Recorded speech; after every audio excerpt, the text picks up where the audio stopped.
এনসিপির যে নানা আক্রমণে মুক্তিযুদ্ধকে একদম তছনছ করে দেওয়ার অপচেষ্টা করেছে ডক্টর ইউনূসের নেতৃত্বে। ডক্টর ইউনূস কী আকাম করেছে, আমি দুটো আকামের কথা বলি।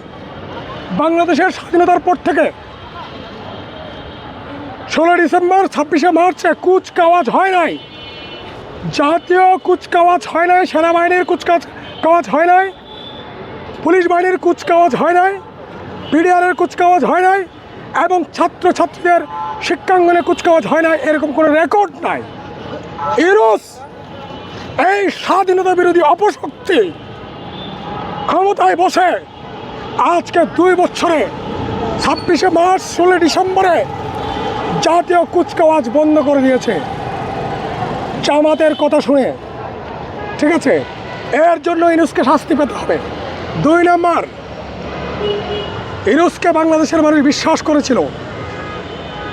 ইউনূস বাংলাদেশের জনগণের সাথে গাদ্দারি করেছে, মীর জাফর করেছে, সিরাজউদ্দৌলার সাথে গাদ্দারি করেছে মীর জাফর। বাংলার এই সময়ের মীর জাফর হচ্ছে ডক্টর ইউনূস।